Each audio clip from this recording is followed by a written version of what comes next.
محمد وعلى آله وصحبه أجمعين وبعد. So before we start again, just another gentle reminder that during Salah, if your phone goes off with adhan or anything, then you're obligated. You are obligated to turn it off. It's not an issue of recommendation, it's not a suggestion. It's not. You're obligated to turn it off. And if that means you have to actually break your prayer and go turn it off, then that's what you do. However, if it's in your pocket and you just need to press around to silence it, then that does not invalidate your prayer. So you can go ahead and do that, and your prayer stays fine. But if you left your phone at the end of the masjid somewhere, you're praying, and it goes off, you're obligated to break your prayer and go turn it off and then come back again, because you don't have the right to make it difficult for others to focus. It doesn't matter whether the phone is doing adhan, whether it's Abdul reciting Surah Al-Fatiha, doesn't matter what it is, because people are trying to focus on their salah. So just another reminder, please remember, and we're always going to have this problem for Isha in our masjid here, especially during summertime, because we use an angle that causes Isha to be a little bit earlier. So it's expected that your phone's going to go off for Isha a little bit later, like during salah.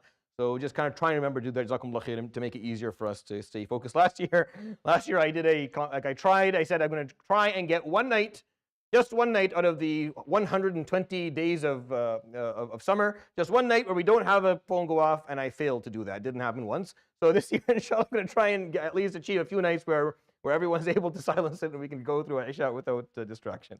Inshallah, tonight, يروي الإمام ابن أبي عاصم في كتابه السنة والإمام الأصبهاني في كتاب الحجة بسند حسن عن عبدالله بن عمرو بن العاص رضي الله عنهما قال النبي صلى الله عليه وسلم. The hadith tonight has a reasonable chain of narration in the Kitab of Sunnah لابن أبي عاصم and الحجة للإمام الأصبهاني, and these are tertiary books of hadith.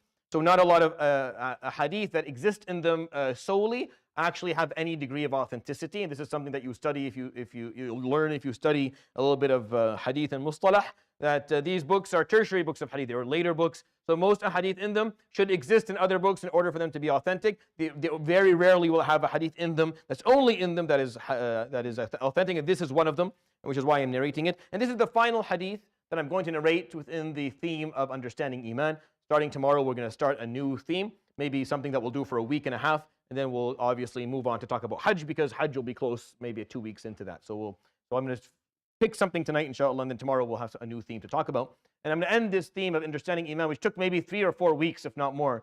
And I rated a lot of hadith for you.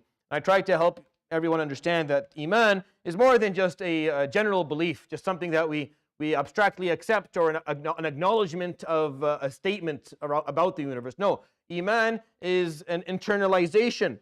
It's when you internalize a number of principles and truths about the world around you that will reflect in your behavior.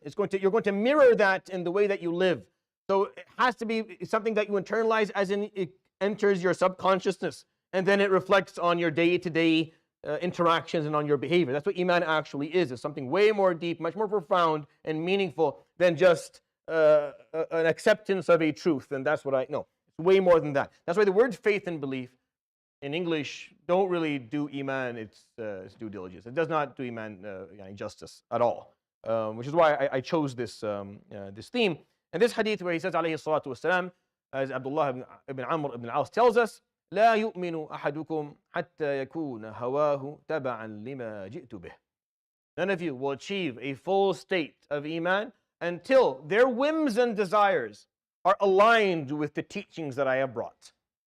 Until you are able to shift your whims and desires to a point where they are now aligned with Allah's teachings.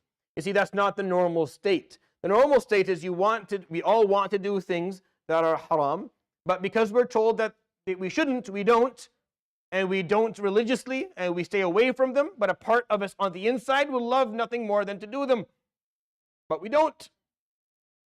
Full Iman is when you are able to perform enough tazkiyah within yourself, when you internalize Iman profoundly enough to the point where you're able to affect your primal instincts, your whims and desires, so that you're no longer wishing for haram but holding yourself back. No, now what you wish, what you love, what you look forward to are the things that Allah subhanahu wa ta'ala love. They're aligned with the teachings of the Prophet sallallahu alaihi wasallam. That's the highest degree. That is the highest degree. That is very high. That is like, I don't know, galaxies away from me in terms of what you're looking forward to. But that's what you're supposed to be aiming for. You're aiming for that. Not only am I going to control my whims and desires, not only am I not going to listen to them and I'm going to do the right thing, and now I'm going to actually slowly shift this whole ship around. I'm going to turn this story and I'm going to get myself to understand why it is that we don't do the haram, and convince it that it's not helpful, and teach it to love what is. So now my nafs loves what Allah subhanahu wa ta'ala loves, and that's the highest of statuses that exist. That's what he says, alayhi salatu wasalam. Again, he tells us, لا يؤمن أحدكم. I'm narrating this hadith because of that first piece, not because of the second piece. Because he said that.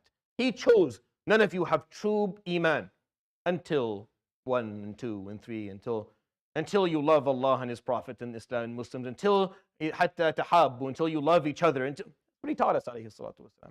You have to manifest through love. You have to manifest through change, internal change. Change where some people, they don't perform, forgive me, they don't perform zina because it's haram, but parts of them want to.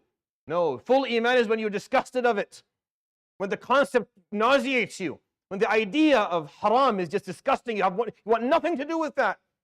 All you find beautiful is the concept of halal and the act of halal. Haram is just horrible. Everything about it is just not is something that you want to stay away. That takes time though.